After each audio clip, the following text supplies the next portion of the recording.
morning, Matt. Oh, good morning, Will. And good morning to all of you.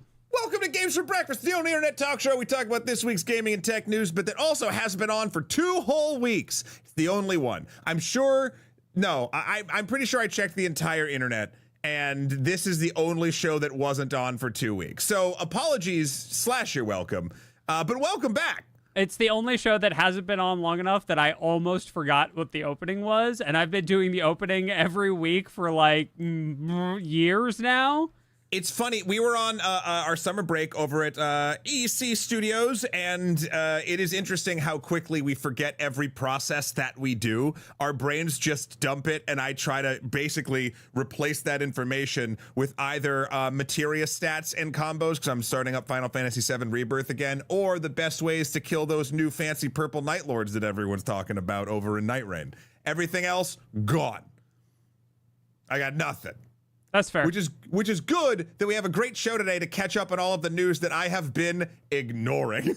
That seems very reasonable. I also have done my best to not, but also I didn't really have a choice. I kind of had to with the games and the news and the everything because it was in our Discord and I still hang out in our Discord. So there you go. Yeah. Let's jump right into it, Matt. Let's all right. Wow, fancy right. This is the spiciest right. Yeah. Okay. So Matt and I were on summer break. We did summer break things. We will now tell you about our summer break in an attempt to twofold. 1, tell you what we've been up to, and 2, remind you that you too should do some of these things if you are able to in order to take care of yourself because summer breaks are cool and good for your brain. I slept so much. That's good. What? We go away.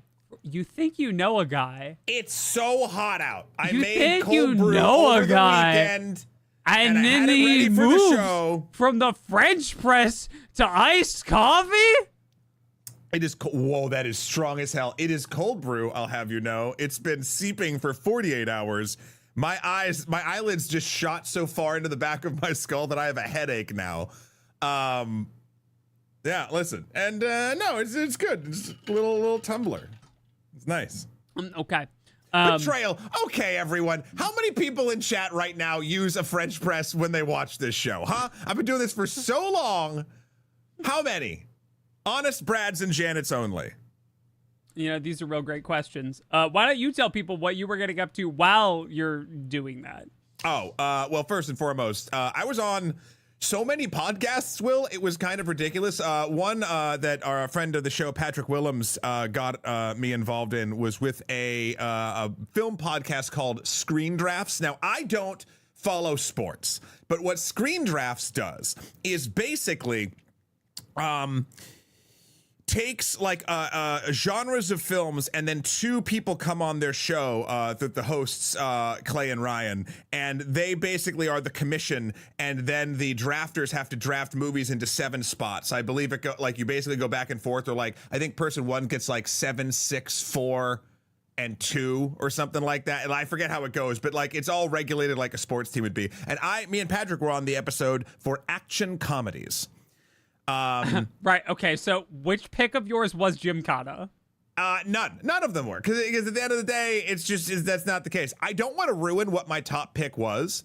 I will say that it was controversial, and to the point where I feel like I did a lot of great arguments. I feel like I changed some hearts and minds, and the comments have been incredibly nice. I was expecting to get flamed, truly flamed, but it didn't happen.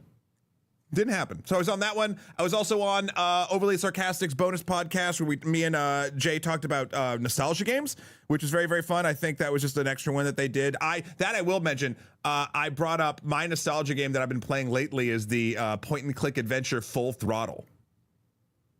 I don't know if Will, did you ever play Full Throttle? I did not.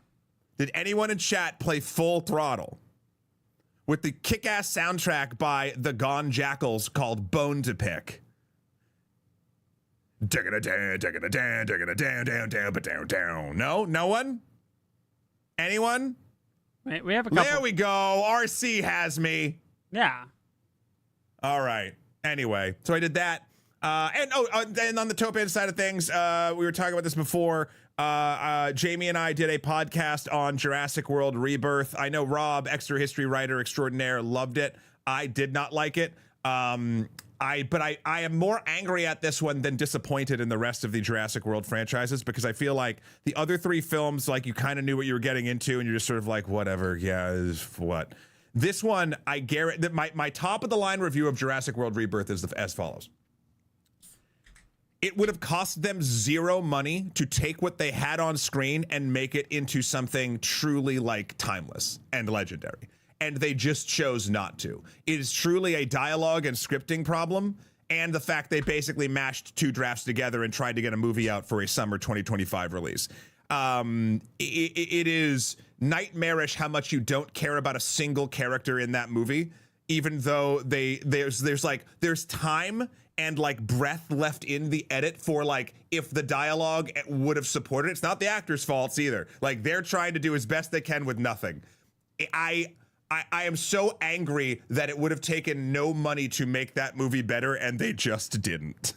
So that's that. I believe a friend of the show, Belvin, who I met through Jasmine's crew, was just on the podcast for F1, and that'll be coming out in 2 weeks. F1, shocker! I'm not into that racing or that sport at all. That movie slaps. Okay. What else did I do? What else happened on break? Oh, I went to a kick-ass comedy show called Batsu with Jesse Gender, who was in town, who was in New York, and that was super fun. Got lunch with a bunch of friends, had an actual date night. Jamie and I actually spent time and made a moment. It was actually quite lovely. And then I played a ton of Night Rain and Final Fantasy VII Rebirth. And I did get booked on a super secret project that I will be telling you about when I can, probably in 2 weeks. Okay, nice. Yeah, I also got to spend time with friends. I got to, I went mall crawling, like, old school style. So that was fun. I got to go out with sushi with my little brother and his girlfriend, which was nice.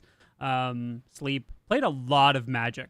I went and played Magic in person. I played Magic online. Nice. It was really nice, which we'll be talking about because it's incredibly relevant to one of our stories. Yeah. And I've also spent a bunch of time brainstorming, chat, because it's fine. I could totally stop thinking about all of the things that I could do for hashtag content at any point. I just don't want to. So I have lots of brainstorming. So right after this, over on Twitch, we're going to be talking about a bunch of brainstorming stuff. So please look forward to that. Nice. Yeah. Cool.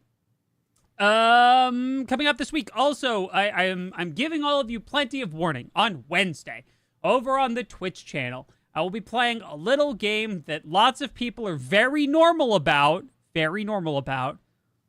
called Outer Wilds. Now, oh, yeah, everyone's super normal about that game. In fact, the most normal I've ever seen a community be about a game. So incredibly normal about this. So, if you're unfamiliar, this is not Outer Worlds, which just got a sequel announced that was all, it's the super corporate outer thing. No, this is Space Mystery. This is Outer Wilds, the Space Mystery. So, please join us Wednesday for the beginning of that, and I'll also be playing some on Friday. We will have a screaming we'll have a screaming thread in the Discord that will be quarantined away from me so that you all can scream about all the things that I'm obviously missing to your heart's content and not bother me with it while I'm trying to play this game. So please look forward to that. Design Club's back on Thursday. Rogue Review tomorrow. We're going to be playing a game called Wordatro. If you look at that title and you think, wow, did they just make Balatro Scramble? You'd be Scrabble, excuse me. You'd be I like Scramble. Scramble's also good. Like an omelet that fell apart while you were making it. That's what you all my call omelets. it when you mess up the omelet. You're I just made a scramble. It's actually really good, and it would be really good even without the references to Balatro for a bunch of reasons we'll talk about tomorrow. And then, Matt, we might be doing stuff Thursday, maybe? There is a chance. We'll figure it out. Yeah, okay, cool. All right, great, excellent, awesome. That is all of that. let's go into our news stories. Okay, so while we were gone, nothing happened, right? Xbox did a thing. This comes to us from so many sources: Kotaku, IGN, a few others. The Xbox, BBC.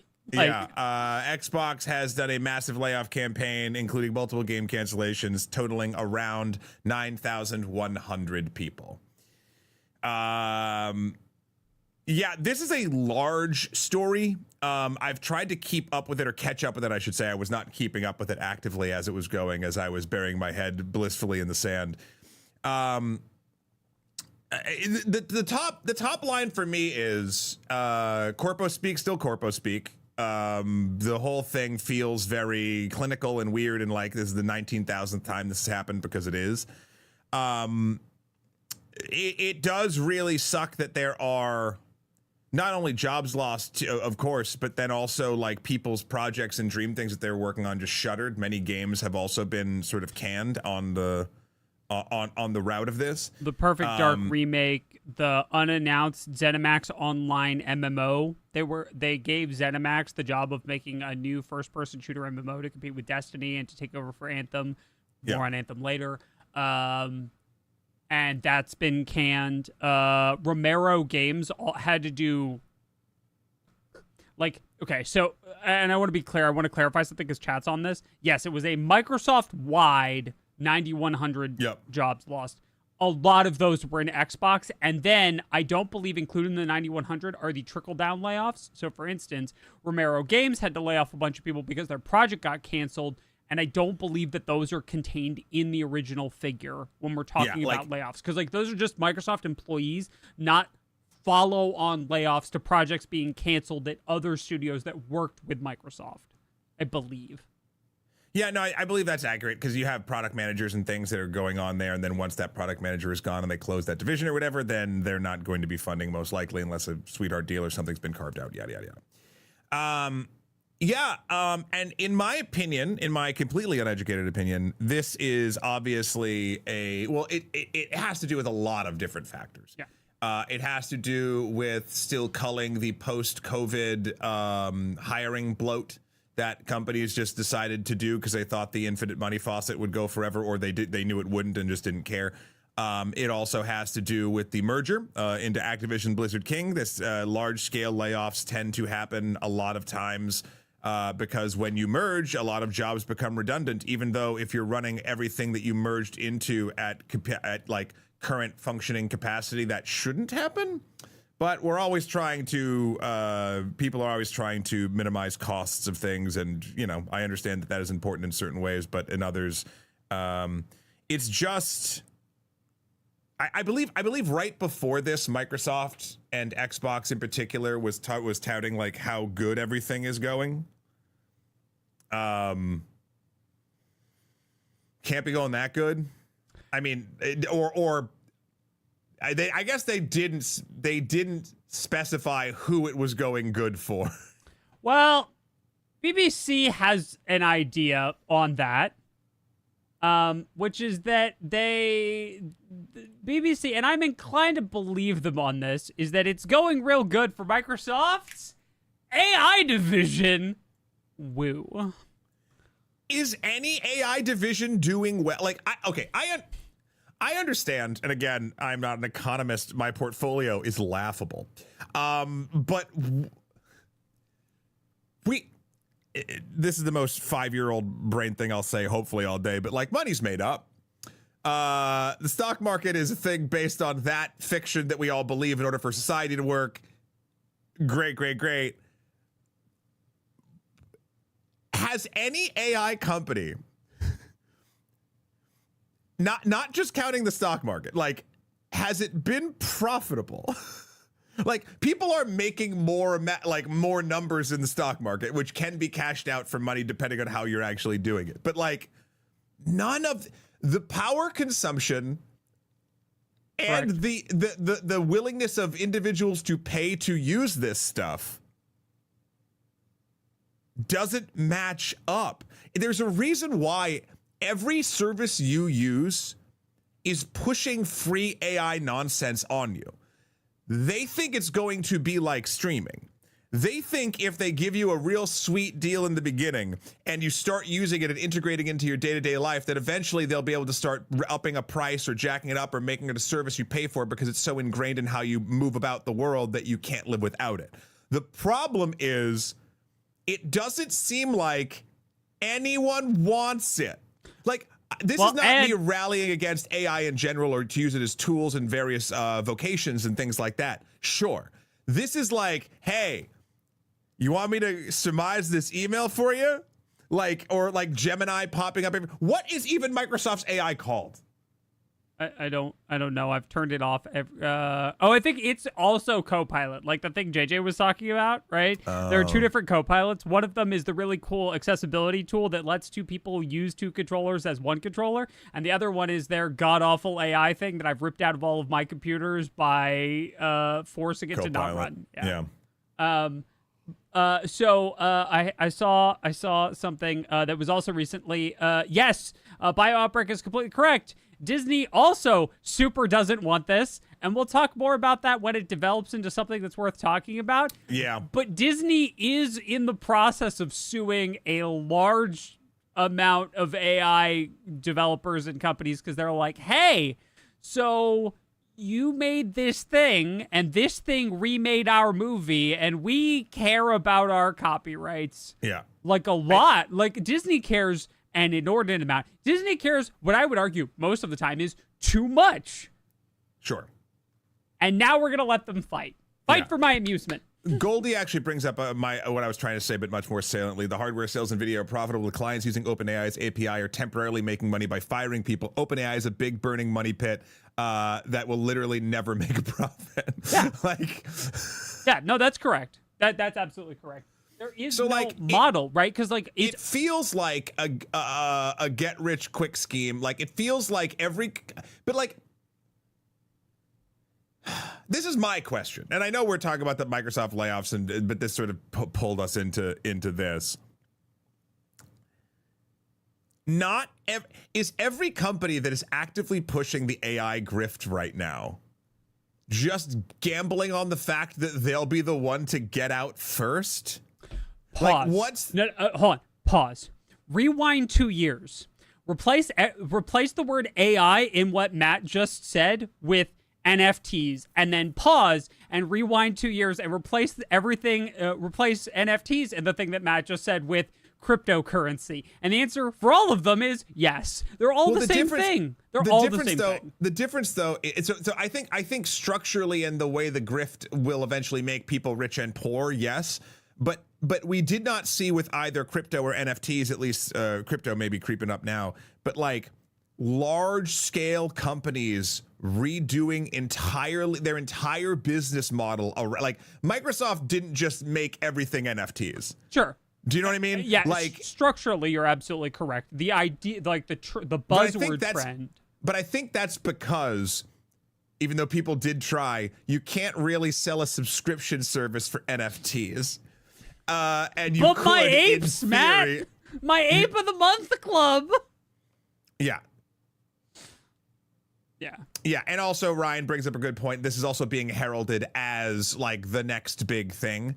Although truly NFTs were also heralded that in the art world, which again is smaller, but still regardless, if these layoffs are more to cover their AI initiatives, I think they and all of us are going to have a really bad time. I agree. Especially if they're going to cut 4% of their global workforce to shovel money away from people making actual art into people making fake art. Because that's what they did, right? They cut a whole bunch of jobs and they destroyed a whole bunch of art studios to funnel money into a let's burn electricity to not make anything real venture, which feels like the most obvious capitalism thing, right? But at the same time hurts doubly, right? One, because we're being deprived of cool art, right? I know a lot of people are looking forward to Perfect Dark. ZeniMax has done an absolutely phenomenal job with ESO. and has a bunch of really interesting ideas about how MMOs should work. And I would love to see them take another crack at a new MMO in 2025 that doesn't have the laundry list of problems that a lot of other MMOs that have started in 2025 do. And we're not going to see that now, right? So I think it hurts doubly, right? One, that we're being deprived of art. Two, that people we care about their art are being deprived of their jobs. And that just sucks. Yeah,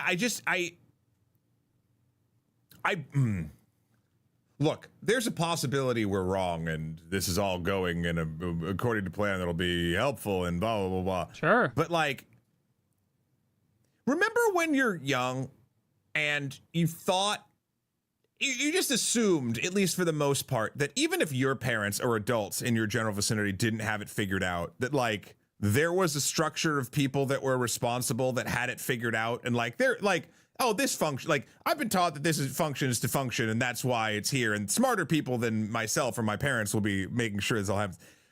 I don't know if this is a curse of the aged, but it is funny how we seem to just like, no matter how smart human beings can be, we cannot get out of our own way a lot of the time. And I don't know, like, if these people in these divisions, like, actually think this is the next big thing that will make the companies billions of dollars and make life better. It just, maybe I don't have the blind optimism or education or naivete. It could be any of those combinations to be able to see that. But it's just really sad when 9,100 humans plus whatever the trickle down is no longer have employment at a place that I imagine they probably liked working, especially if it was in games, because you don't get into video games because the job stability or lucrative paychecks. You get into video games because you love making video games. Yeah. And so any layoff in any company is devastating for the individuals and the communities it affects, of course. But like, there's a difference between, getting laid off from what I would consider like a job that you just got to pay the bills, which has its own fears and things like that, and something that was like your dream. You know what I mean? Both have issues and problems, of course, but like they're different on an emotional level. Yeah, I agree. So this just stinks. Yeah. Shall we? Let's move on. Bye, Clippy. Thank you for your gifts. Yeah. So in more, I swear we're gonna get through the bummers. We're gonna get through the bummers. Do we have any non-bummers? Hold on. I want to make sure we're promising that we have. I have multiple non-bummers. I don't think our there's a good one. That's a fun one. Yeah. That one kind of a bummer. And then the ends is a good one. Okay, yeah, we got a 50-50. Right. Okay, cool. So IGN is reporting on a survey that was done by a report done by the Wall Street Journal, which used data from the market research company Circana, Sircana, that analyzed the spending habits of young Americans and came to a conclusion, which is that Americans are spending 25% less on video games than they did this time last year, which is fascinating because video games is down more than other comparable sort of sectors of spending, right? Down more than accessories, technology, and furniture, 18, 14, 12%, respectively. Video game spending saw the biggest fall. And I think there are a bunch of reasons for that, right? I think in order to spend a bunch of money, there must be things which exist that you are able to spend a bunch of money on, right? And we're not exactly in AAA summer right now. We're in single A, double A indie summer, right? Yeah, that's not it though. I think there's more games to buy than ever. I agree with that. I think it is more likely that more gamers are focusing on individual specific subsections of those games, right? While we may see the totality of the spectrum of games as being bigger than ever, for a lot of people, they're sticking to their lane, right? They're buying a sports game. They're buying a battle royale, a singular thing in their lane. And while it's good that more games are coming out and there are more lanes to pick from, I think a lot of people pick a lane and stick to it. Yeah. Spartan actually asked a good question. Does the data include Switch 2 in Mario World? The Switch 2 obviously sold like gangbusters. I don't know if they mentioned the Switch 2 and they said it was a outlier. Yeah. But let me double check. It is worth noting that the time period featured in the study does not include the June launch of the Nintendo Switch 2, which will boost the figure, according to IGN. So, yes, I also think that it is, and it's possible, and we should acknowledge that it's certainly possible that part of that spending will be, if it doesn't include June, then it also includes the period of time when people were not buying games to save for the Switch 2. Sure. Right. But also the number even beyond that is fairly, I mean, this is what we're going to be seeing across the board of industries in general. I mean, people have less disposable income, and that number seemingly will not go up soon. So this makes sense. This is specifically also, I forget if, Will, you mentioned this before. This is in 18 to 29-year-olds specifically.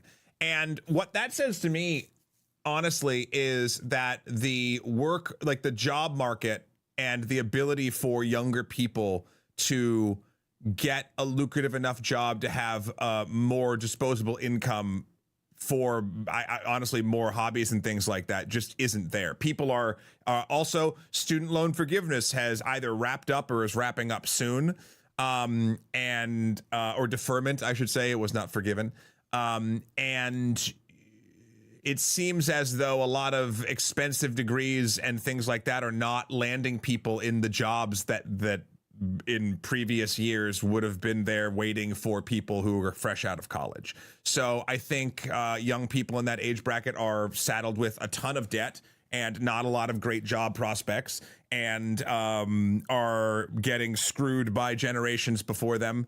And it's no good. And it will hurt the video game industry. It will hurt a lot of different industries. A lot of industries. I think there's a lot of reasons why this is happening. I agree. And I think people will go back to a lot of, like, let's not forget too, and I know that it's been dropping since COVID, because in the first year, 2 years of COVID, like, game stuff just skyrocketed because that's what people could do. It was and people got more into games that they might not have played. So, like, rather than the person, say, buying Madden once a year because they like playing Madden and they want the new one, right? They might have tried 3 or 4 games that they've been following since then and slowly trickling back now with economic crunches coming down and work getting busier, and or like things that they have to do and general interest, etc. So there's a lot of different reasons why this is happening. I'll be curious what the industry does to combat it.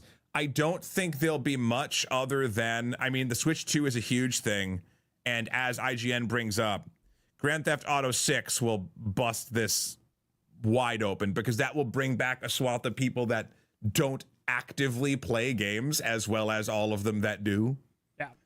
It's a cultural institution at this point. Say about that what you will, and that's going to cause it. What sucks is I think that's going to cause such a boom that everyone's going to very irresponsibly go into a fervor and like staff up a bunch and try to make a bunch of things and either rush them or it'll take too long, and then they won't be able to sustain the hype off of this one game in the industry, and then we will continue the mistakes that no one has learned from many times in the past.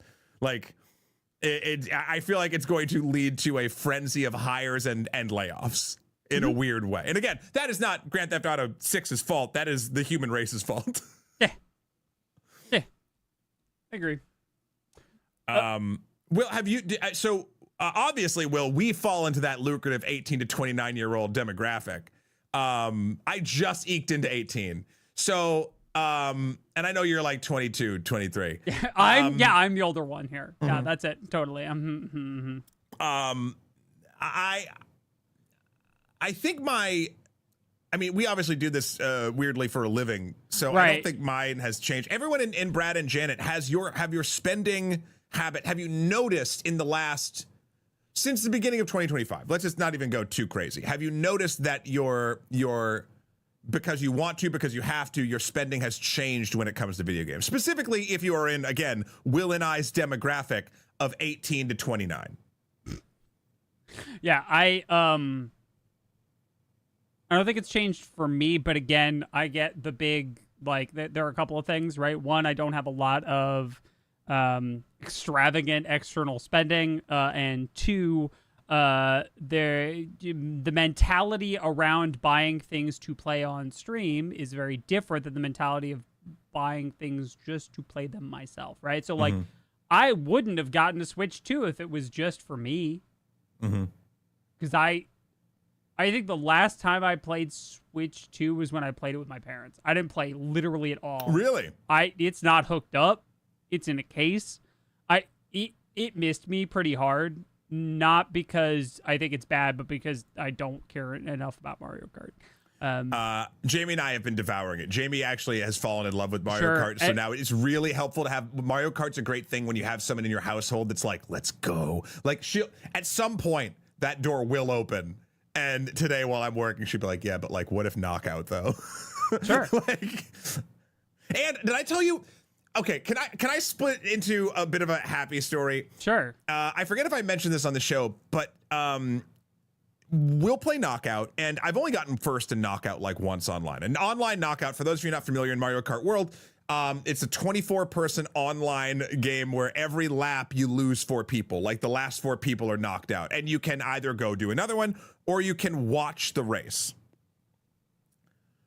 We just watch the races and we pick our favorites, and then we get excited after we watch the race, and like our favorite person driving the cow and this other one comes, and then in our next game we see that person's in it, and we get hyped like it's a celebrity all of a sudden, like in our lobby. Like, there's this weird metatextual thing with having 24 people and a really good like follow camera system where like we treat it as a bit of like our entertainment along with what we're playing, and it has brought more joy than I should be comfortable saying in a public space.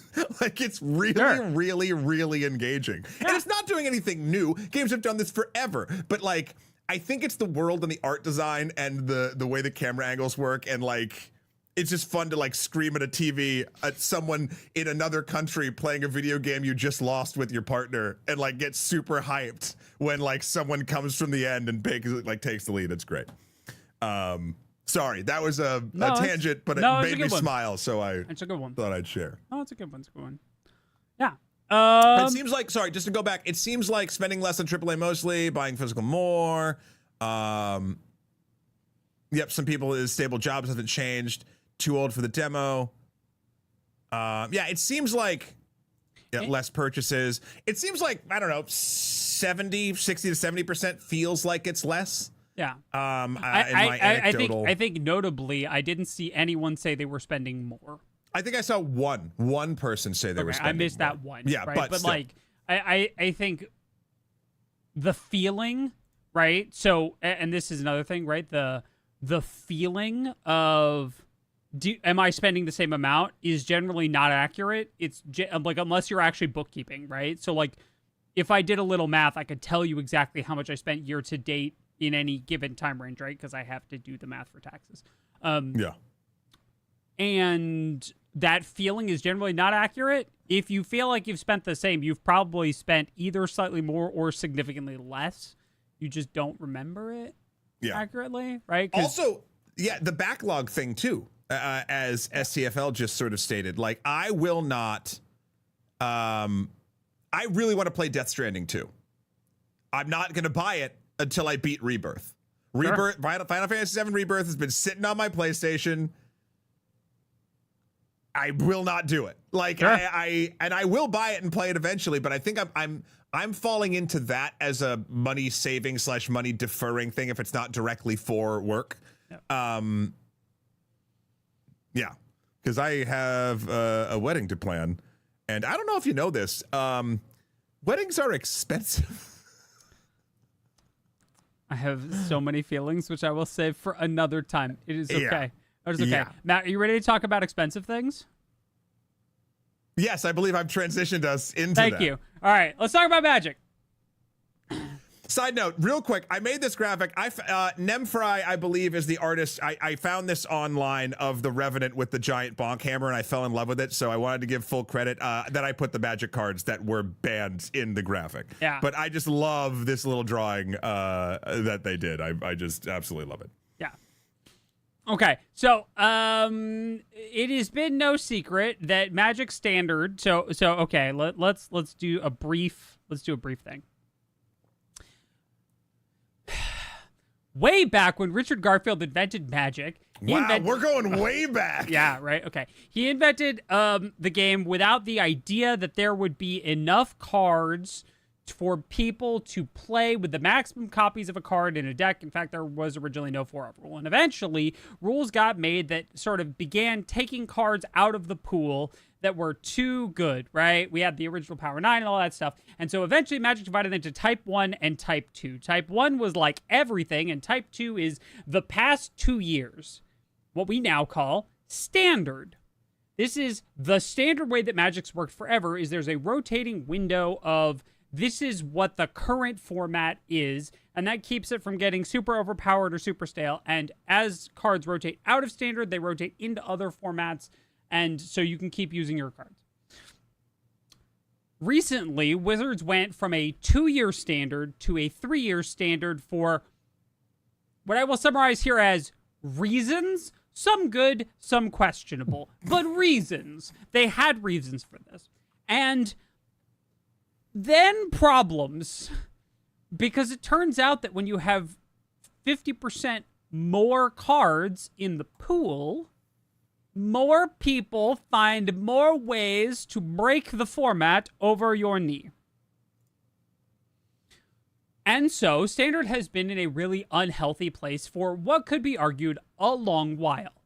It got way worse when the last set, Tarkir, Dragonstorm, got printed and brought with it a card called Corey Steelcutter, which I could literally do a design club, and I might with Jeff, on like how in the world did this get through QA? Sure. Because it has too many words that are all very powerful. And so lots of people were kind of doom and gloom about the state of Standard, right? Which is the way that a lot of people start playing Magic, right? For Magic players, this is a thing that like we care about. Not even if we don't play Standard, because if Standard is unhealthy, it's harder for people to get in, right? Standard should be the cheapest format and the easiest to enter. It's not in a lot of cases, but it should be in theory. And a lot of people thought that Wizards wasn't going to do anything. And we were waiting and waiting and waiting for the June 30th ban announcement, which was the scheduled time. We knew this like way in advance that like June 30th was then they were going to ban stuff ahead of the rotation, which takes place in the end of August, early September. This was going to be it. And everyone was like, are they going to do anything? Are they going to change the format? Is it just going to be more the same? No changes. You know, we'll wait for rotation, whatever. No. Wizards wound up with the hammer and banned 7 cards, which is way more cards than normally ever get banned in any format all at once. 7 cards is an incredibly high number of cards. Yeah, is it normally what, 3? But it can be. So when it's an emergency ban, it's like 1, maybe 2. Yeah. In a normal ban cycle, it's like 3, maybe. Or like it'll be something that's less impactful. Like this got restricted in Vintage. Vintage, by the way, not a real format. You can play with every card that's ever been printed. Some of them you can only play with 1 of, which means it doesn't really play much like a format and plays like 2 grown people throwing money at each other trying to feel something again. Whoa! A Vintage deck costs more than a down payment on a house. I know, but that's such a... There was something about your tone. I mean, listen, A, correct. Bravo. Well done on the analogy. B, there was something about the tone, the delivery, and your facial expression just spiking into the camera. I went back for a second. I was like, whoa, did I just... Yeah, I just felt some fire. I have strong feelings about Legacy and Vintage and why Wizards is killing them, but we'll leave that for another day. So, they took swings at 7 cards, which I will now name for people who care about Magic cards. Corey Steelcutter, Hardfire Hero, Up the Beanstalk, Monstrous Rage, Hopeless Nightmare, Abuelo's Awakening, and This Town Ain't Big Enough, all got hit with the ban hammer all at the same time. That means that 4 decks, which by my rough back-of-the-napkin math occupied about 80% of the global standard metagame, got nerfed into being unplayable. There were, now, in their current format, some of them took parts of themselves and became other decks. Yeah, as it should, right? Yeah. Several of them are just unplayable now. The big boogeyman of the format in the last Pro Tour was Is It Prowess? Which caused mono red aggro to completely change the way that it functioned in order to combat Is It Prowess. And when you have a tier 1 deck pre-sideboarding against the other tier 1 deck, the metagame is in a bad place. Is It Prowess is now 50.5% generously. It's like barely over 50% win rate. It's boring. No one plays it, even with VV. And a bunch of other decks that were seen as oppressive or unfun have gotten taken out, which means that a lot of people are getting to play Standard again in a fun way, which is really good. That's Phil. I saw that as that. Okay, anyway, I'm going to keep going. Keep going. Keep going. I'm interested. I think Annie is too. I play Magic. Yeah. Like, but also, Will's like, Will plays Magic.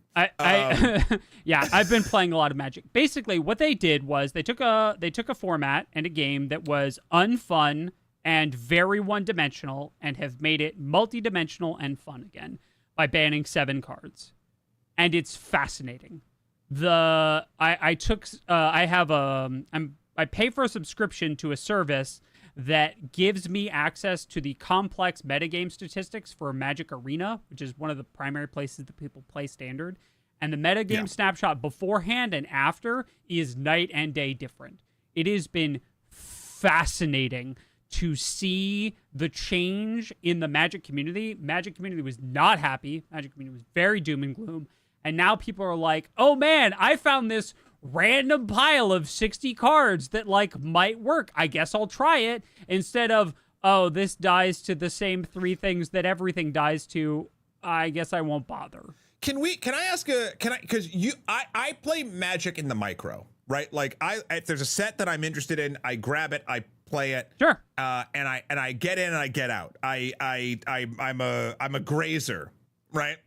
I feel like, Will, it's you are the ecosystem. Like, you understand, I am just the, let's say, the Ring of Fire, not the Johnny Cash one, the one from the Planeteers, where Will is Captain Planet. like that sure. Of Magic the Gathering. Sure. In my opinion, and I can judge this off of Hearthstone because I still am kind of deep in Hearthstone. Sure. For a let's pretend for a moment that it's not even pretending. Wizards or any collectible card gamers, all they're going to do is keep ramping up as many sets as they possibly can release in order to basically make as much money as they can. That's their job. Sure, like rock and roll, right? Sure. That's the thing. Yeah. But do you think a healthy ecosystem is in those sets making sure that sometimes the cards swing to the point where, like, it's almost like a pressure and release valve? Yes. Like, do you think this is somewhat by design? Like, they're doing a thing where, like, these decks became so prevalent in the gameplay that were at that level and then that format, and then they knew they would release it, which would then make the community happy and go towards different things, and then they'll eventually, like, go back to it? Like, is that the plan? In a perfect world, the bans wouldn't be necessary. The sort of ebb and flow would occur naturally within the card design, right? So there's this cycle of questions and answers, right? So the question is there a right, what's the cool new thing? Well, the cool new happening thing in Final Fantasy is we got multiple new pieces of Reanimator. Take thing out of graveyard, doesn't matter how much it costs, put big thing in play from graveyard, right? We'll probably get an answer to that, like a compact answer to that, but that cycle shouldn't be oppressive. It shouldn't be so much that, like, Because what's bad for the companies and for profit is when people don't want to play their game because it's poorly balanced, right? So, like, while there is some desire to push sets in new ways, those ways aren't necessarily more powerful. They're more interesting and different dimensions, right? Yeah, you're trying to change the way it's played. Like, what is what's the next set that's coming out? Edge of Eternities. We're getting spaceships, Matt. Okay. It's a sci-fi set. Will there be new mechanics in that set like that go? Okay. Yeah. Have they announced what they are? Yeah. Spaceships have a new mechanic called Station, where you essentially have to, instead of using creatures once, like there's a mechanic already called Vehicles, where a creature has to get in the vehicle and drive it. And that has caused, the way that rules interaction work has caused some issues. So stationing a spaceship is more difficult than driving a car. Imagine, right? So that whole mechanic is part of the next set. And that also, when you told me it was called Station, all I thought of was Bill and Ted's Bogus Journey of Station. Yeah, those in the know. Yeah, yes. Hold on, this is correct. It is in fact getting the robot Shinji. But so is it different than equipment, like yes. like or artifacts? Yeah. So we don't need to go into it. There will be new things, right? I think that this is true, right?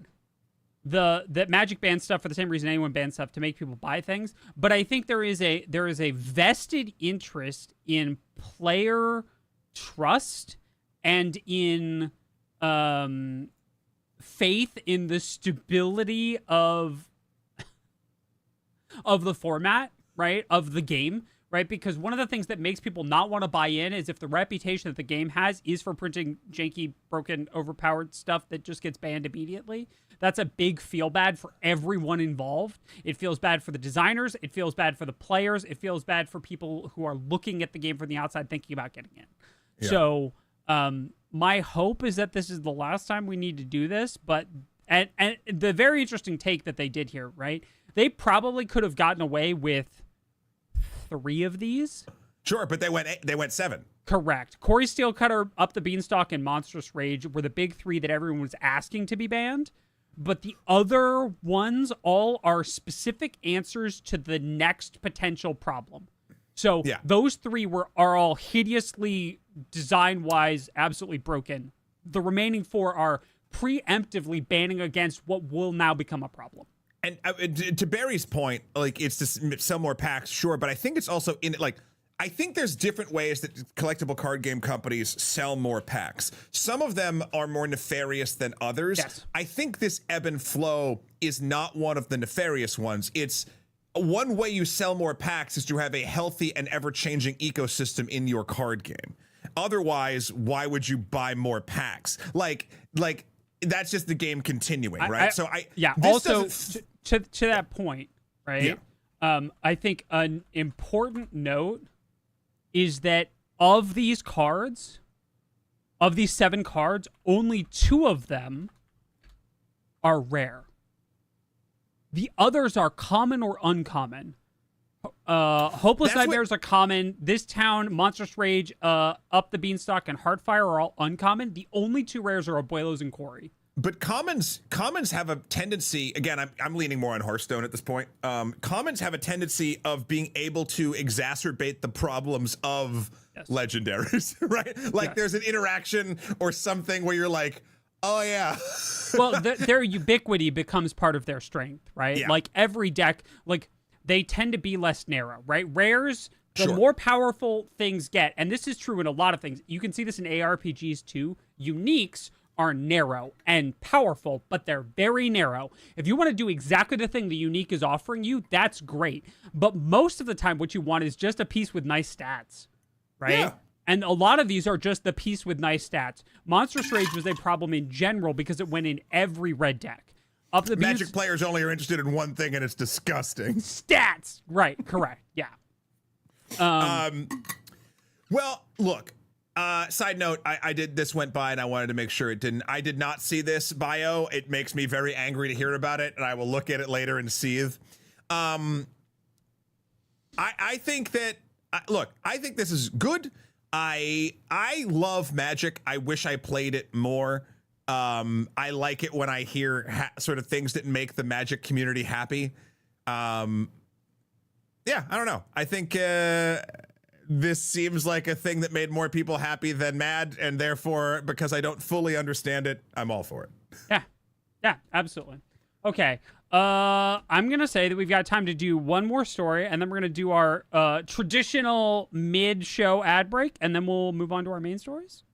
That sounds like a really good plan. All right, Matt, if I told you that an MMO shooter that relied on great gameplay, or great gunplay, I guess, that was much maligned and forgotten by its community was shutting down in the year 2025, what would you think? What would I think? If I gave you that description, would you think that Bungie had finally pulled the plug? It sounds like it's par for the course. Right. Yeah. Okay. Yeah. Instead, it's not. Destiny's fine. Anthem is finally going offline. And my question... F's in chat from like 2 years ago, you thought you used them, but they're not. Right, yeah. Right. Anthem still existed? Question mark? And the answer is yes. Yes, it did. Sort of, kind of. In the embarrassed sense of yes, it sort of existed, in that there were servers that no one was using. Right, yeah, no, the general response to this has been, wait. I love the question marks. I mean, this is kind of it, right? Like, it's like here or here. Right. Or not giving it anything. Right, yeah. A lot of thoughts and prayers. Right. Okay, all right, hold it. Let's back up for a second. Let's back up. The story of Anthem has been long told, a lot of which I believe by Jason Schreier. I want to make sure we're not dunking on the people who were hired to make it and do all this stuff. In fact, I just think it seems so shocking that in this day and age of live service games getting shuttered like 3 weeks after they launch, that Anthem was still going. And maybe that's a structure of EA, right? Also, I believe EA did say that no one was laid off due to this. Like, no one's losing their job. Good. That is, that's EA reading the room. Like, that's true. Understanding. Yeah. There are a lot of people that are clinically unable to read rooms, and I'm glad EA is taking steps to not be among them. Yeah. Look, Anthem, I guess this is the thing. I feel like I should give my thoughts on Anthem because this is probably the last time we'll ever talk about Anthem. That's fair. Anthem was a game that I really wanted to love. I never played it, but even when I saw like the stuff for it, it just looked like, oh man, what if Iron Man but in Jurassic Park? And I was like, yeah, okay. That thing in the middle there definitely looks like a Hulkbuster suit. Like, yeah, that's like, just a Hulkbuster suit. It feels like you have these cool great suits and whatever. I don't know. And then every story I heard whittled away at my excitement for it. I never ended up playing it, and now here we are. It felt like a neat idea that was hampered by gameplay mechanics hoisted onto it, and never had enough content to make it interesting enough to survive its sort of like pseudo live serviceness of it all. Yeah. Yeah. Yeah. This is an online only game, which means that Anthem will cease to exist January 12th, 2026. It will vanish into the ether, which, you know, we'll talk more about later. Mila brings up a great point. Anthem, you mean the Warframe gateway game? I mean, Anthem played much differently, from my understanding, to Warframe, but I could see it as a vehicle into that. Remember we world. did an episode forever ago about how Warframe was benefiting from Destiny's ad campaigns? Yeah, because it did. You remember how Warframe is still winning over those games? I will never cheer for Destiny not doing well. I don't know why. I love Destiny so much, and it's a game I will not play because, as we mentioned, you can't figure out how to start it again, right? In a timely manner. I would love nothing more than for Destiny to thrive. Correct. That being said, I think two things can be true. I think we're very glad that Warframe continues to thrive, right? As like someone who played entirely too much Warframe in the past, and it's still like coming. PAX East, I went to their dev keynote thing in the main stage, and like it was funny. We were talking about who was saying it earlier. Someone was talking about how they really liked just listening to people who know what they're talking about, even if they don't know the vernacular. Yeah. But basically, that's what I did because I'm so far gone in Warframe. But Reb and Taylor and the devs up there, like not Taylor, Megan. What? Megan, thank you. Basically talking about all the cool stuff they're excited for and like Spider Frame and like all this other stuff. Like it made me excited about it again. And I wish I had the time to dive in, but you know. Yeah. All that to say, if you're still playing Anthem, I'm sorry that the servers are going away, to be clear. I think this will forever be remembered as an interesting experiment by EA at minimum. There are definitely a bunch of things that people have brought up in chat about like the game being fundamentally broken, and like all of those are true. It's just fascinating to me that it was still running and no one cared, right? Like that's the really interesting part, right? You know what I should do? You know what might get me back into Warframe in a really weird way? Playing Anthem before it goes away. No! You silly Billy. Silly Willy. No, the Switch 2 apparently has like a updated port of it, I believe. Like that will run better. Not that it ran kind of fine on the Switch 1. And now you have cross progression, so you don't like at one point. Oh. So you can bring your PC account over. Yeah, I should do that. I think my PC account is way better. Oh man, I'm gonna have to dig through that sea of digital nonsense. Yeah. With motion controls. That's crazy. What's the motion controls for bullet jump? No, it's just. Yeah, right. Okay, great, awesome. That's what you have to do for 15 minutes. Yeah, right. Through a level. That's right. Remember, kids, get yourself a foot pedal so you don't develop an RSI bullet jumping, and rebind your melee attacks to your free scroll wheel. Trust me. Also, reticulate your splines. And Matt, they're not amateurs. Pylons. They're not amateurs. They've already reticulated all of the splines deployed infinite pylons. It's noon 18. Do you know where your reticulated splines are? Of course you do. That's right. All right. There's not a dedicated Daft. Oh no. But the Switch version does run better. Okay. Everything. I mean, if it's a Switch version, it's going to run better on the Switch 2 because the Switch 2 is better hardware. I know. I was really hoping there was a dedicated one. It is now time for us to do some advertisements. While Twitch receives ads for things that they can buy, we're going to give you ads for things that you can't buy for a little bit. And then we'll be back with our next story, which is a pretty big one that I think a lot of you are going to be very interested in doing. So, Matt, take it away. Will, I'm going to send you a link. If you could put it in both of the chats. Yeah, absolutely. I could 100%. So this is actually, I'm doing something that's real, even though you can't buy it. Okay. Here we go. Hi, friends. Matt from Extra Credits here. Are you interested in me going into cinema podcasting places and just flipping the script and or the table the script was on? Then I really do want you to check out the phenomenal podcast that I was on called Screen Drafts, where we drafted like sports teams, the top 7 action comedies.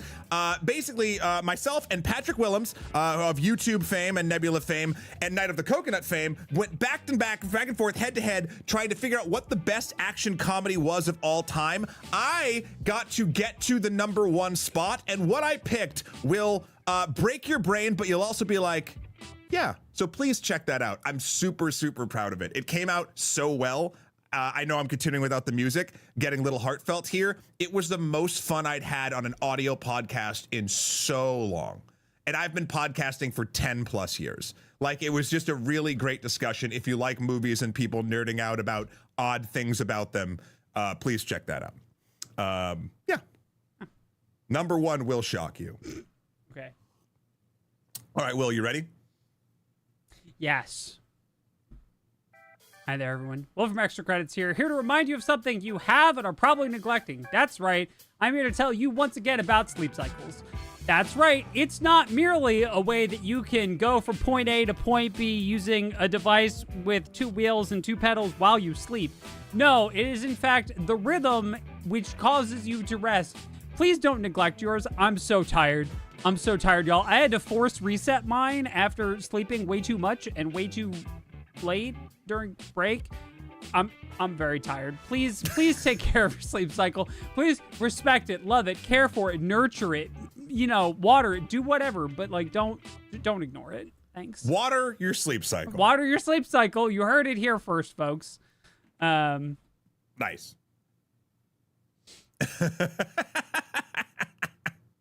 You're not getting dogpiled. You're not getting dogpiled.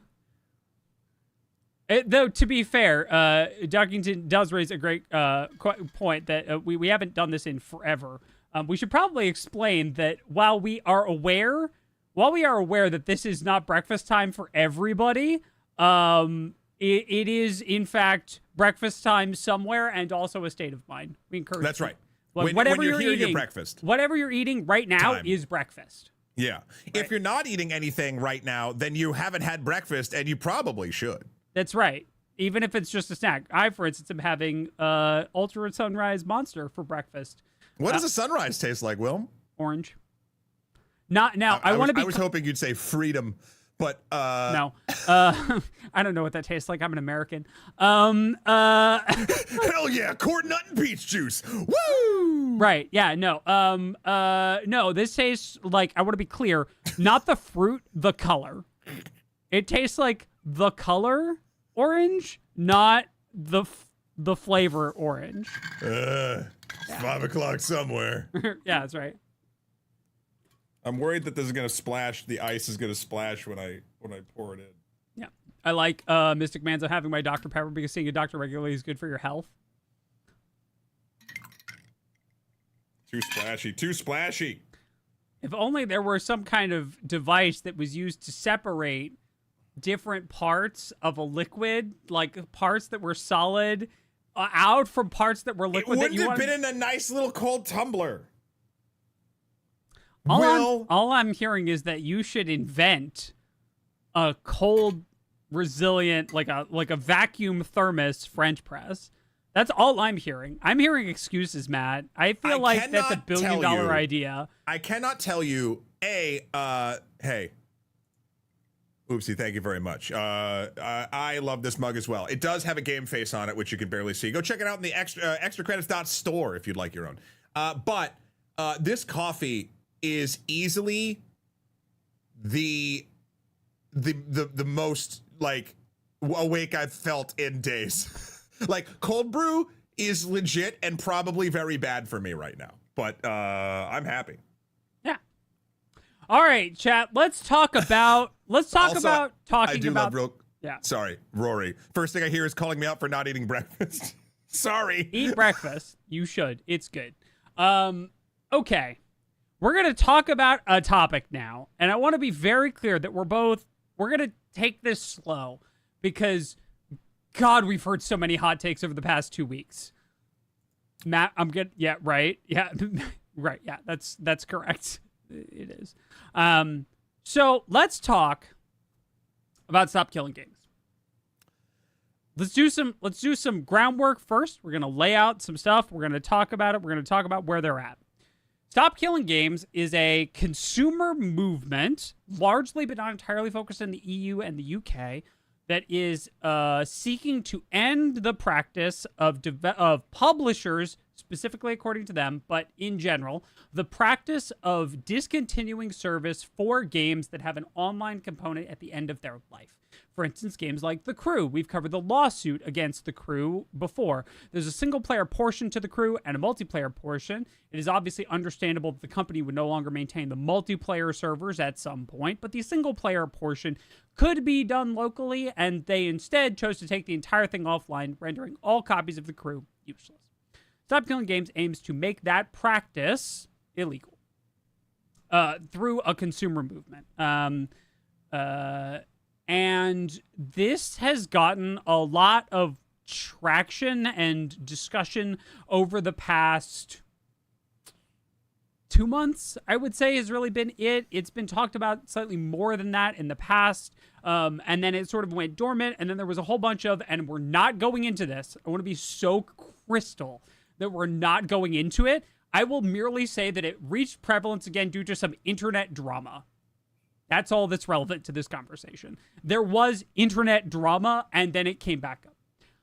The reason that we're talking about it today is that it crossed, sort of, the 1 million signature mark, which is necessary for petition in the EU to begin being considered, which is cool, right? That is a cool thing that 1 million people, even with the possible brigading of bots signing it, right? Like they've beaten that number they're working by on this that. point. That's why it's a sort of, so they've increased their goal from 1 million to 1.4 million to give themselves a buffer room to still meet the target, even if some signatures are found to be invalid, because that would actually be a great way to sink this movement, would be to flood their petition with fake signatures that people knew were going to get caught, and then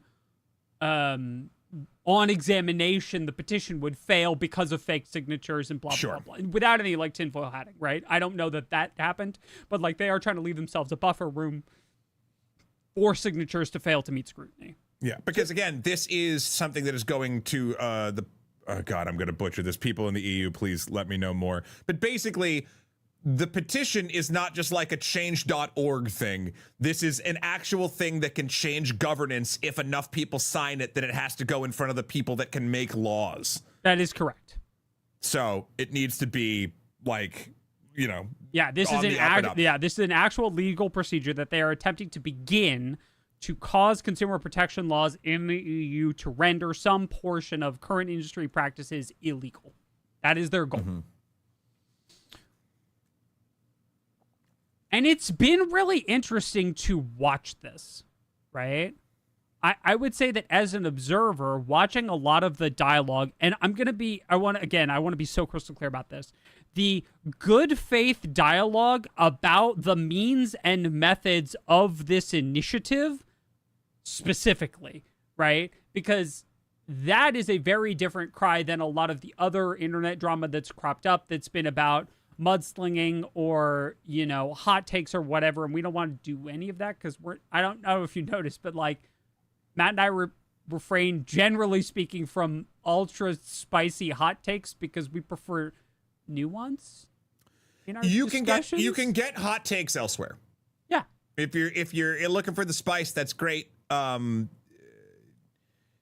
The reason why this is a long form show is so we can actually discuss things that are going on. And it's been interesting catching up on all this because I've kind of gleaned the drama and I think I understand what people were saying or who was upset about X, Y, and Z. But at the same time, unless I've missed something, both parties in said drama around this initiative have both been kind of like, stop harassing the other person, please. Yeah. Right? Does that feel correct? Yeah.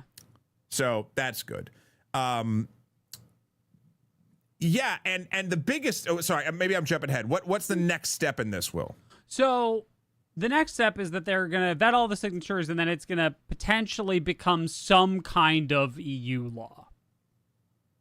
Or an element of it will. Like what Stop Killing Games is proposing doesn't just become law with enough signatures. Correct. It goes in front of people and then a law is developed. Some portion of it will be workshopped, I guess we could say, by a body into something that resembles consumer protection law with consultation from people in the games industry. And I think that part's also really important, right? Is that there does need to be understanding. They need subject matter experts who are not necessarily the people who are super for this, right? They need balanced subject matter experts to talk about this with lawmakers. I know, by the way, not to get too atomic on this, if you're an American, this is how things work in the EU. Ain't it nice? So they need subject matter experts to come and talk about this and to develop and workshop it into a law that will accomplish this consumer protection goal without essentially hamstringing the entire industry. Because I think that there are, so let's take a simple provision, right? A simple idea that we've talked about in the past. one of the things that Stop Killing Games is sort of that is floated in this sphere, whether or not it's directly their idea that has floated in this sphere, is when an MMO goes offline, the server code should be released so people can do what happened with City of Heroes, right? So something like Asheron's Call isn't lost forever, or a lot of the other dead MMOs that have sort of from that time have folded over the ages and are now lost to history, right? It is art that is lost. The server code should be released. That is so much more complicated than I think anyone, including Matt and I, like really has room to talk about, right? That is a complicated process. There's a complicated, that like both the process of building a game so that the server code can be released and safely releasing the server code without divulging a lot of the weaknesses and vulnerabilities in it that would make a future game by the same studio less safe for players, as an example, right? And so this is a thing that's going to need a lot of consultation and time. So there was a video that came out. Who's the gentleman who started again? Because I've been staying away from the drama. Oh God, I cannot remember his name. I could have told you his name before you asked, and then I know. I'm so sorry. Anyway, he dropped a new video. We just we had a thing up on the screen about it. Scrolling up. Ross something. Yeah. Ross. Anyway, dropped a new video about I guess Video Games Europe, which I'm still okay. What is Video Games Europe? I'm on their website. They have a manifesto. They have who is on their the board, which seems like a lot of people someone from Roblox, someone from Epic Games, someone from Electronic Arts, Nintendo. Like it's all these high up things that are basically like it's like an industry trying to make video games sort of at least what they're saying like a fair and balanced place in the EU. Yeah. So yeah, Sarah's saying it's the money lobby. Now, I know that's what the video has said. I just want to make sure because I don't know. I'm not familiar enough with it because I don't live in Europe. Sure.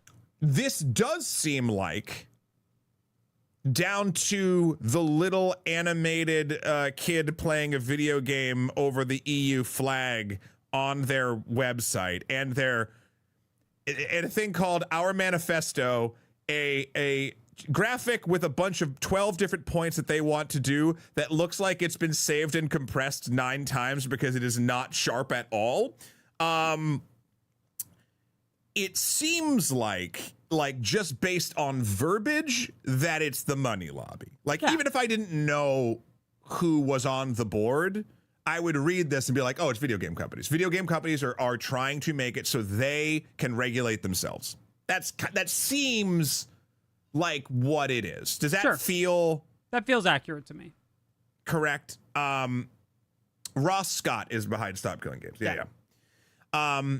So if they're paying attention, if a group of all of these people are paying attention, what I gleaned from Ross's latest video is that means that there's something kind of working. They made a statement basically about this that he breaks down. You can go watch his video about that. And again, this is only his side of it. That's totally fine. Like there's lots of different ways that you can sort of look at this, and not every I think the nuance that Will and I have noticed that has been being lost across either the drama or just like people that are pro or against this is sort of the complexity of what the best way of moving forward with this would be. So let's pretend because, okay, I'm going to back up. Even if Video Games Europe is the money lobby, right? And they're saying we understand in their statement, we understand it can be disappointing for players when it doesn't happen, but the industry ensures that players are given fair notice on the prospective changes in compliance with local consumer and protection laws. Well, if 1 million of your constituents are saying that it's not, and they don't feel like that's true, you saying that doesn't make it so. I'm not saying that everything in Stop Killing Games is the way it needs to go, because there's many different ways that I could see it hurting different things, etc. But that you cannot deny, making a statement like this and saying, no, it's fine. That doesn't make any sense because 1 million people at least are saying it's not fine. Right. So you saying that doesn't really make it fine. Now, I don't know the right way to make it fine, but people seem to be upset about a couple different things, and the protections, the self-proclaimed protections by this group to work with the EU. What they're doing currently doesn't seem like it's enough, or else this petition wouldn't exist. I agree with that. And I'll go one further. For me, I agree that that not only is there a demonstrated problem that people are. I agree that the problem is this end of life, the way that end of life is often but not always handled for some, but in my case, not all games, right? And I think that like this sort of has a lot of the branding problem of a lot of movements, which is the Nuance does not carry through the branding, right? Stop killing games, all the time. Stop it, right? Okay, cool, great, awesome. Can you say more? You have attention. You don't have right, like throughput into that. Yeah. Like, okay, so we've determined, no matter what Video Games Europe says, that people are still upset about the way that this is being done in the EU. That Agreed. is pretty flippin' clear. Yep. So then, Will, in our infinite 18 to 29 demographic wisdom, That's right. what do we think would be the way to move forward with, like, what could be a solution? And Brad and Janet and Rocky, you can message us on Blue Sky, Rocky, if you're watching this on Nebula. What do we think a possible solution could be? Because both sides seems like miss the point, like not miss the point. I think everyone is concerned with their top 1 to 2 issues and therefore not thinking about the majority of all of the issues. Right. So I think for me, the biggest thing is having single player games, and I'm going to focus right now on single player games. I think for me, the first thing I would suggest is that all single player games that exclusively have like call home for DRM or other purposes, that those have a way that can be patched out at end of life, right? To say that if your game has no player-to-player interaction components, it needs to function without calling home. That's the easiest one. And that's why I'm starting there. That is the easiest and narrowest case. And I think that one, it's pretty easy to agree on, right? I think that there's a lot of, we can get more complicated and therefore more difficult from that. But I think if we start with your copy of Balatro doesn't need to call home. Now it doesn't, because Local Thunk is not, he doesn't need to do anything, right? Local Thunk made Balatro, and Balatro's fantastic and excellent, right, on its own. It doesn't need to call home, and is a great example of kind of what they're aiming for, right? Your copy of Balatro on your mobile device will last forever, because of course it will, right? I own it on 3 different things. Right, yeah. 3? Yeah, 3, damn. Yeah, right. I wish there was crossplay on it. Cross save, cross progression. Cross progression. There is, I believe the save file for Balatro's plain text. Yeah, but I can't get that in on a phone. We don't have to get it. It's fine. Oh, I can totally make it work on your phone. Anyway, don't worry about it. I'll just keep clearing text 3 times like a psychopath. Right. I mean, that's fair. Right. So that's one example. And then we start getting more complicated, right? What about games that have multiplayer and single player components? So let's talk about, like, you know what came to mind, even though I didn't play it, but it feels like one, the Avengers game a couple years ago. Sure. That is a game where you squad up, and make a number go up with Iron Man, right? What would be the solution in a game like that? Where, like, for instance, that is not a continuous online world like an MMO. That, to me, feels like something that if it was planned well with the proper amount of funding, etc., you could essentially, at end of life of service, make a thing where one player could host the game for 3 other players, and you play the game. Right. Now, there are problems with that, right? Problems like changing, and this is a consumer protection issue, because when I purchased Avengers, I didn't purchase it with the intention of it being a peer-to-peer brokered game. I purchased it with the intention of it having a client-server relationship. And that is that And I'm using Avengers specifically as like a very narrow example, right? But like, let's say for the moment that it is changed to do that, right? But that is also changing it in a way that I, as a consumer who may have bought it under a previous model, did not want.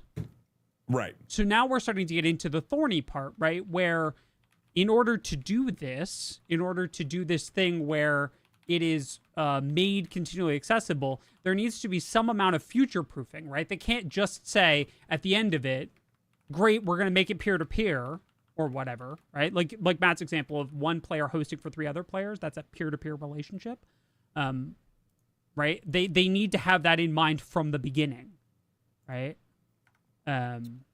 Yeah.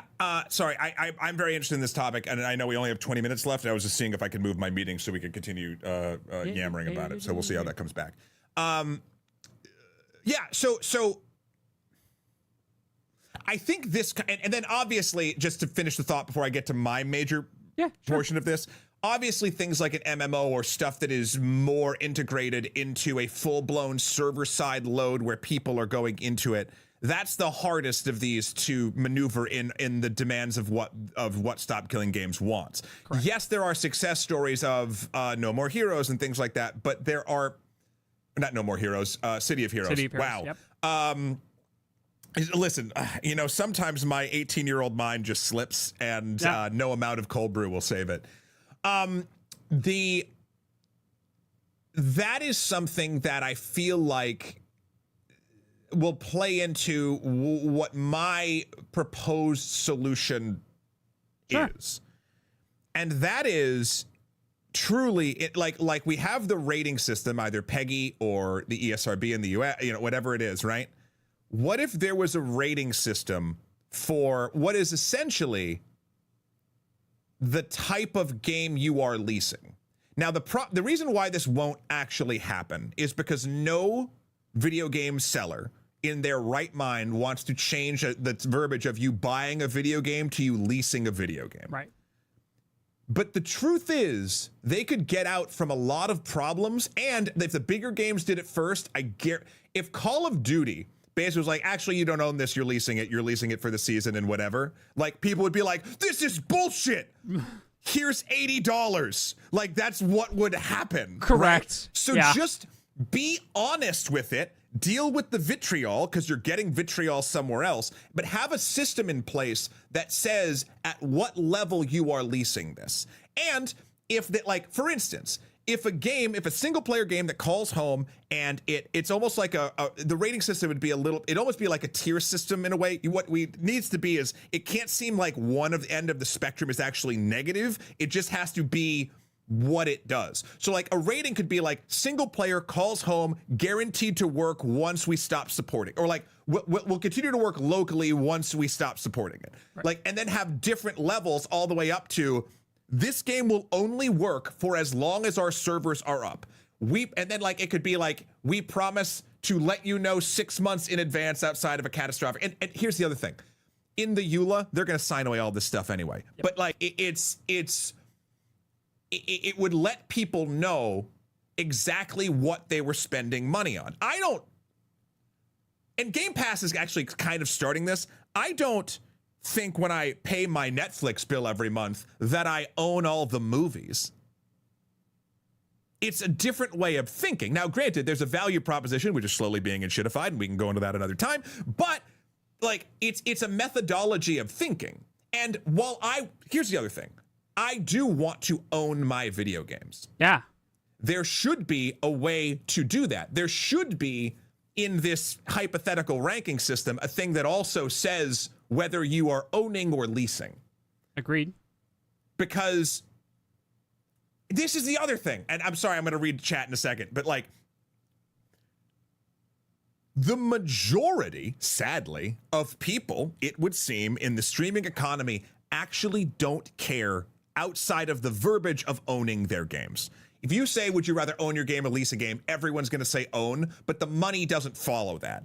People are, myself included, like, I am more into this world than I feel like a lot of the standard, like, across the players of video games. I know there's people that are more into the world of it than I am, but like, case in point, I wanted to reward CD Projekt Red for their ability to put all of Cyberpunk on a cartridge and own that cartridge. Now, for as long as I own that cartridge and a Switch 2 that functions, I can play that game. It does not need to call home. It does not need to do anything. Granted, there's updates and things that might, like if they update the game, but that's a different story, right? Whereas if I just downloaded the game from the Nintendo eShop, I only have access to that game for as long as the Nintendo eShop functions. Now, what is safer? It all depends on your lifestyle and the trust you put in a company. Yeah. So I would love to see. Okay, it's almost like the US film rating system, where you have a rating, but then underneath it, it could be like, and I'm not saying we use the same vernacular, but PG-13 for explicit language, partial nudity, and gore, right? You could have a ranking in one of these categories that would say calls home server, guaranteed to work post life, you like owned versus leased, or like some, I'm not the verbiage person here, but like you could have subsets so then people would start to know.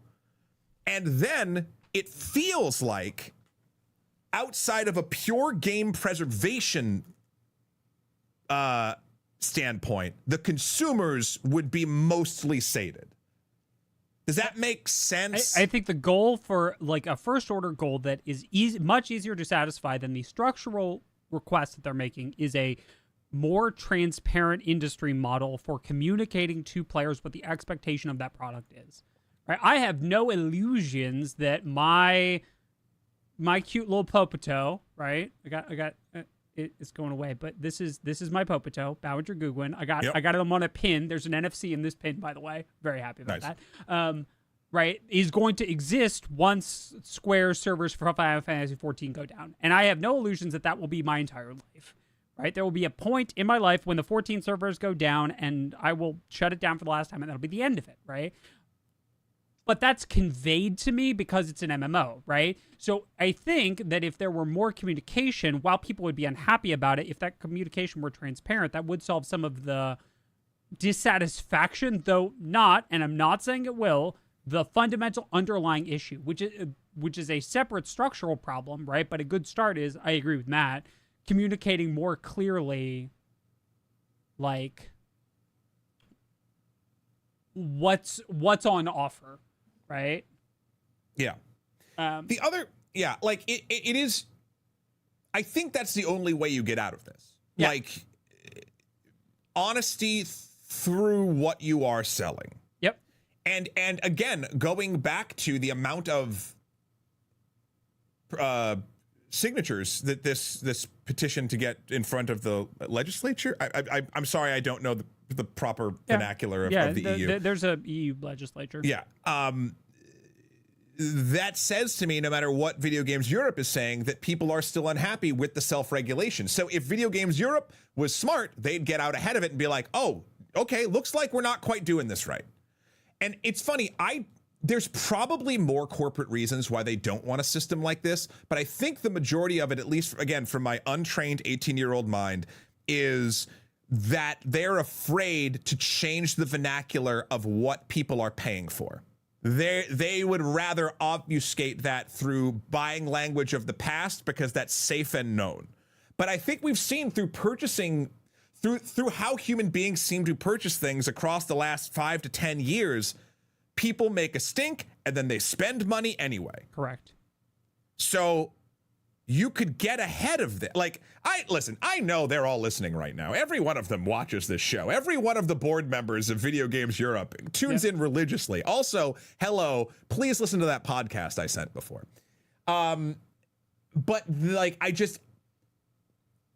I think this is a lot of people being scared to change a business model when the data kind of already shows that it would have a rough patch and then people would just do it and more people would be happy at the end. And then the last piece of that puzzle is to figure out game preservation for things that are more online focused. There could be, okay, I'm now, because again, not every game has the money to do all of these things in it. And I don't want to curtail the ability of developers or publishers to make things. Oh, that I knew, Jimmy. I knew you were here. Welcome. Golf on Saturday, right? And of course, I mean walkabout mini golf in VR. Come on, why don't go outside? You could have something in the, and I keep calling it a rating system. I don't think that's the right thing, but I don't have the good term for it yet. You could have something in there that's like an icon or something that means while the game might not be playable at the end of its lifetime, they will donate to reputable game preservation societies' original servers or something like that. Like even like upon time that they are no longer viable to help the company. Or again, my vernacular is terrible here. Right. But there's ways where it would not let Will and I play the MMO that we wanted to play. We know that it still exists in a library or in a museum of its country of origin, right? Like that might be something that we have to be comfortable with. We can't always play everything that has ever been made before. That's not how any thing has ever worked. And I think that DemonWorks has a really good point, right? The game companies also don't want to talk about the end of the game on its release. And I also think that that's true. That's great. I think if they were smart and if they were long-term focused. If that was the pitch for the game. Yeah, like, because anything can happen. There's no question. But like, if that was the pitch and that was sort of how long-form people discuss this kind of stuff, yeah, there'd be some problems and some trepidations and people would fail and companies would have issues. But overall, if there was honesty up front for a long enough period of time, if someone, let's say like Destiny, then came out with a roadmap after 9 people and 9 companies had failed and we've kind of gotten through the stuff, there'd be a time when you'd start to be able to, based on a company's history or people learning things, start trusting what companies were saying again. Like, you'd be able to glean information and be like, okay, they're being honest. Yeah, right. Yeah, it's not agile, Odin. It's not agile. But like, there'd be a thing where, like, even if in their thing, like, this is our plan. If supported, this is where we're going. Obviously, anything can go wrong, but we really believe in this and we think you're going to love it. So we're hoping that this is what, like, just change it. Like, just be honest with the people. Like, God, another example here of human psychology with what we're purchasing is Kickstarter. Like, millions and millions and millions of dollars are dumped into Kickstarters. Also, we got a calendar one coming up soon, so wait for that. But like, that's literal faith in a product, and this is faith in an individual who has a good sales pitch. If millions of dollars is being put into that sort of thing through what is perceived as honesty, even if it's not honest, there's a ton more information there based on what's going on with said group or Kickstarter, then people will respond and reward you with honesty. The problem is, then they have to, out of their, listen, this is going to take a yacht or two, and I'm sorry that those might have to go. No, actually, it's not going to take a yacht. It's going to maybe over the course of a year limit the yacht's usage for 1 weekend off. I'm sorry, you can't afford to pay the staff and a social media person in charge of talking with your dev team and your whole outsourcing group to let people know what's going on with your game and actually put it in a contextual way that people can understand and want to get behind. But that's long term, and that's not agile. Sorry, I'm ranting. Okay. It's infuriating that this is this is getting sort of lost in either the drama or a thing or the advocacy group, air quotes, coming to kill it.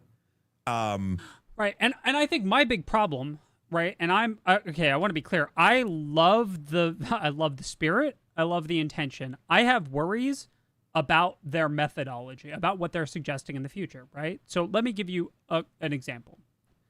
Let's say that part of this requires that when a game is launched, its server information, or even when it's closed, that its server-side information is divulged to the public, right?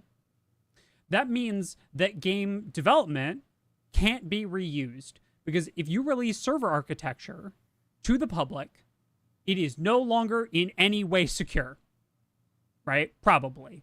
It's highly likely, unless they're using like very good sort of communication methods, right? But like anytime you release server authoritative information to the public, I now have concerns about the security of the servers that they're using in the future, right? Yeah. And so like that's a concern that I have as a consumer is like, what is this going to mean for MMOs? What is this going to mean for other games like this from a security perspective, from a consumer perspective, right? Because it's consumer unfriendly to force games to be more open and less secure in some ways, right?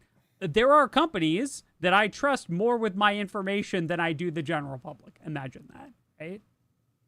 And so I think that there's that's a huge thing. I think that there is a I think that there's a whole bunch of Here's a question. Oh, sorry to interrupt. Quantum was saying that they feel like that's the opposite of true. Only security certificates matter. I don't know enough about this. It depends on the game. That's the other big thing is that this is on a case-by-case basis, right? But there are definitely cases where people have gotten a hold of binaries for servers and done things in MMOs that they shouldn't be able to, as an example, right? I spend, like, as we've discussed, I spend too much of my time in MMOs, right? Yeah. There's also Wynn is saying it would improve it to the public because there would be all kinds of source people that would, like, eventually, again, it's coming down to, like, could the company survive that growing pain? Right. And maybe they again, right. I so don't like know. the launch of a game is the point in time where it's most needed for it to be functioning well, right? Yeah. And so I just have concerns about how that's going to be addressed, right? I just want to know, right? And it feels like there isn't that's not even on the radar. Right. Yeah. It's not. I like this sentiment. I don't know enough about it. Security through obscurity is not considered good enough in any other software. I agree. But you also don't advertise you also don't advertise your server architecture. There's also, what's interesting too, like I find this funny saying this in the United States at this point, but like a government agency's security architecture, right? Like, they probably put a lot of money and time into the security of that. Yeah. I think a company making an MMO, depending on the size of the MMO, puts some into it, but probably, and again, the specifics of this example, I'm just talking about a game versus a government, right? Like, let me give a concrete example. Yeah, great. Let me give a very concrete example.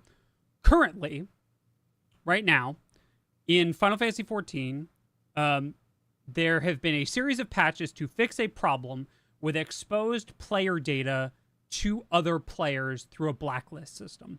Someone reverse engineered the blacklist system on the client side and was giving people access to other players' like full player ID information. That's the kind of thing that brings this up to me, right? Is that information should be server only, right? And my concern is that the relationship between the client and the server there has some amount of information that I don't want other clients to get, right, as part of it. And so there have been a large number, and again, this is a 14 specific problem, right? But I can easily see how it extrapolates it out, that there's a lot of player data that I don't want other players to get that could be, right? As a concrete example. This is a real thing that happened, and it lasted about 9 months, where people were using a plugin to scoop other players' data, right? Yeah. And the degree of sensitivity of that data depends on how much you care about your existence in that world. Oh, 1,000%. Yeah. And also, Dogbert, it says, I take this as game developers not trusted to make security systems they should do. No, I that's definitely not it. I'm saying, maybe that's not the expertise of people, but like, that is a publisher or a company either choosing to not spend the money in that place or not having the money to spend in that place. Right. It is not malice. It is resource management. And like, correct. If the difference was they can make this game with a medium level of security or get a high level of security, but not have enough money to make the game, there's the difference. Again, right. This is all different based on the size of the company. If we're talking about Microsoft, it's very different than if we're talking about Team Cherry. Like there's all different sizes here, which is why, again, I don't think a blanket like law, like certain different, there's a reason why I think and I keep calling it a rating system, but it's not what it is. It's a series of What was it? It's a grade. Like a grade, again, I don't want to make it seem like one grade is worse than the other, but all I think is that'd be a very good idea is clarity and not obfuscating what the long-term plan of the game is.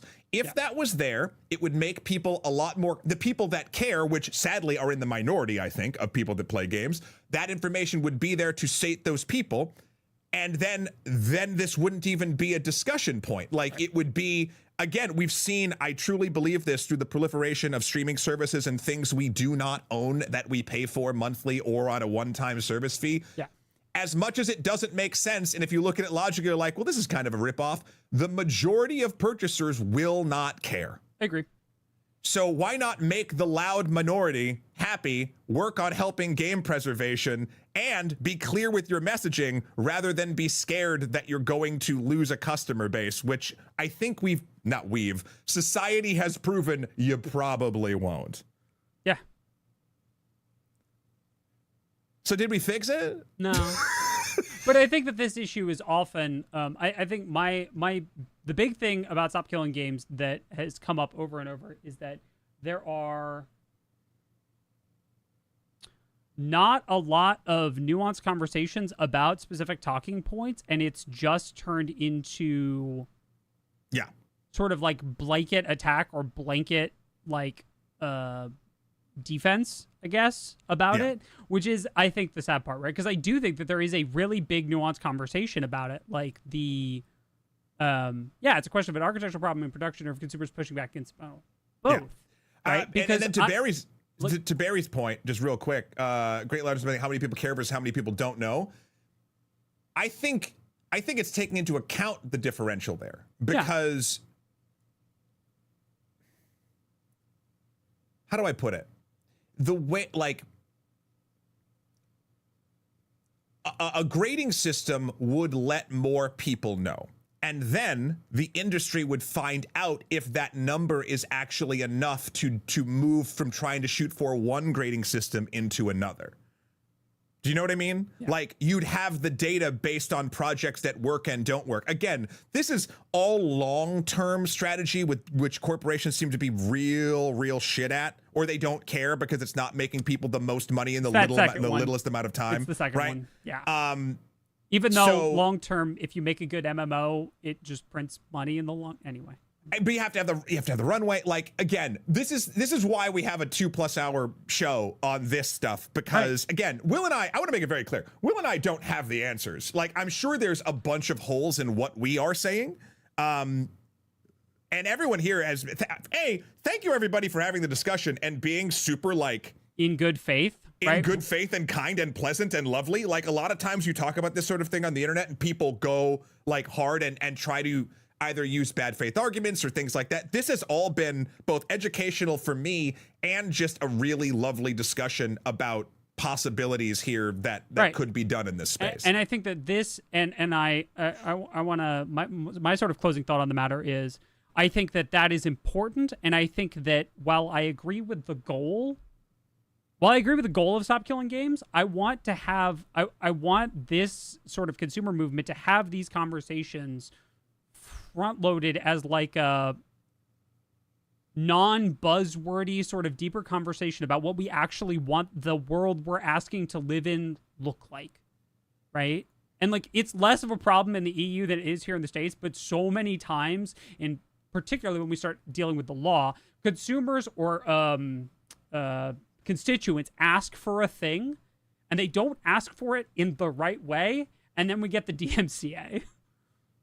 Right? We get problems. We get a thing that causes more problems than it solves because we don't have these conversations ahead of time. And that's my concern, right? I like what they're going for, but I do want to have more of those conversations, right? I think we're seeing in global politics, I'm not going to go fully into that, but like, we have a lot of movements with great buzzword appeal that opens a lot of eyes, but because we as a society are trained on headlines and so much stuff is coming at us so fast, we need to hear the thing, know it, pick a side, that's it, and move on, because there's 100 other things coming at us.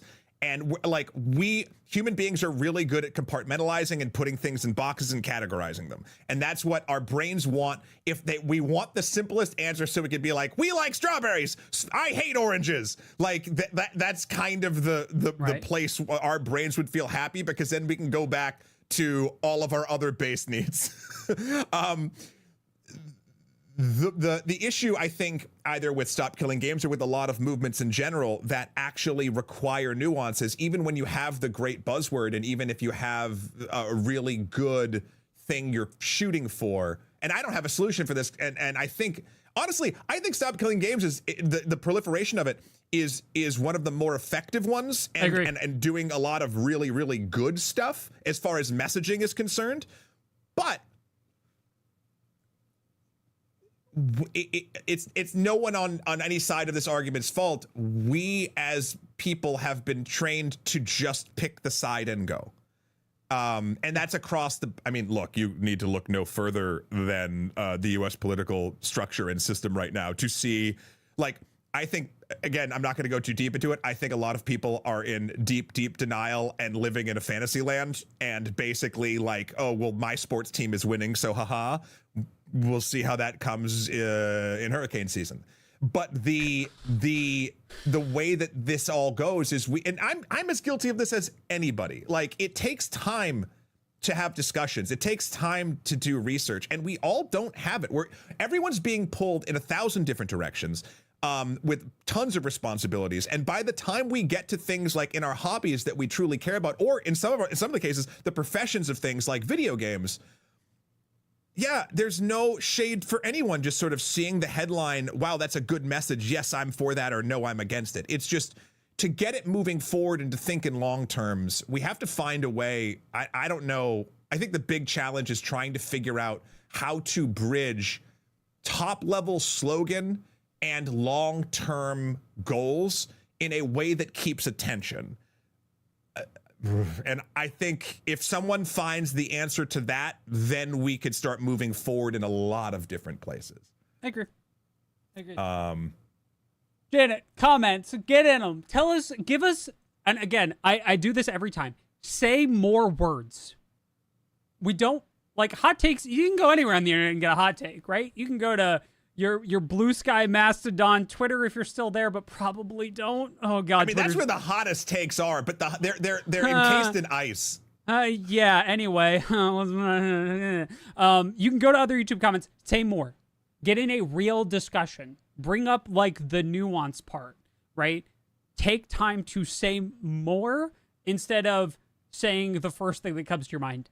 I promise, like, some of the conversations I've seen in our comment section are like genuinely some of the best I've seen on the internet. Yeah. Over the course of like saying more about something that people have lots of feelings on, right?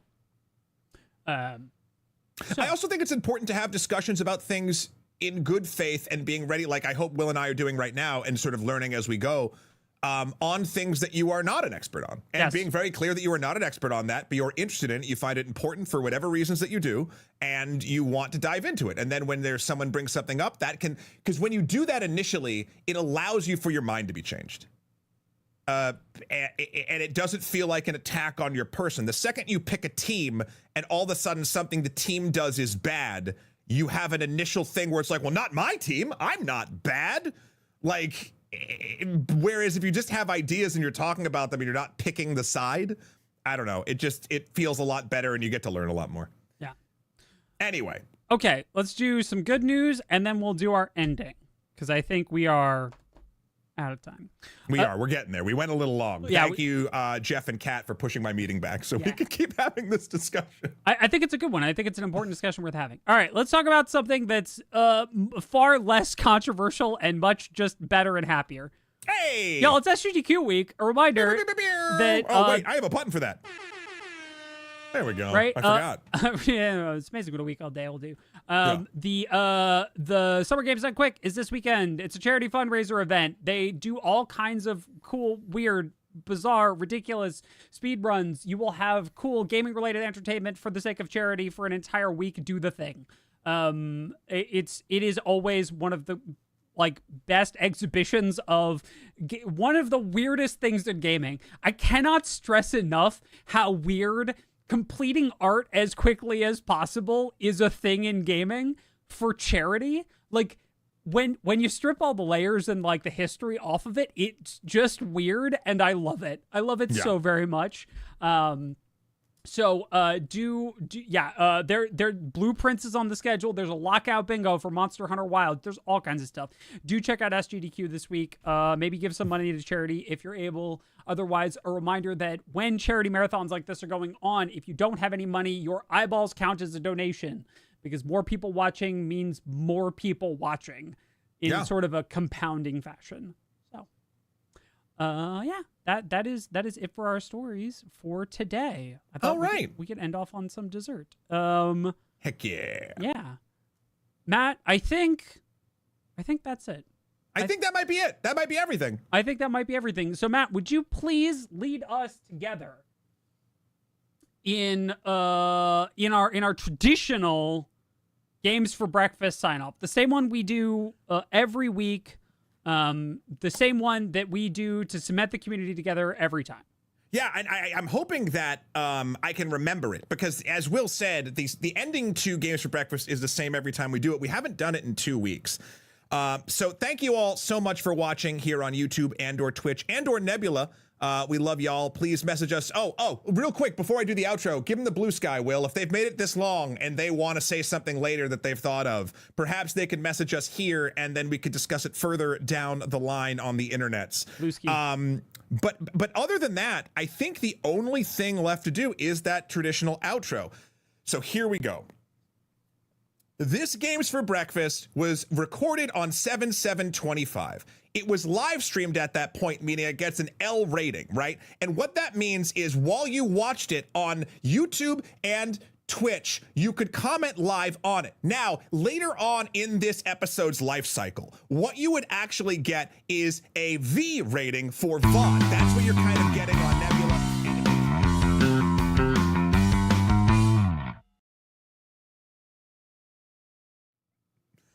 Because you're leasing the show. Right. That's what I'm saying. Real quick, just a quick note for Janet while y'all are still here, before we wrap up. You may have noticed that we didn't do the intro this week. We're doing the pre-show. The pre-show. Over on YouTube. We're trying an experiment to see how people like this format.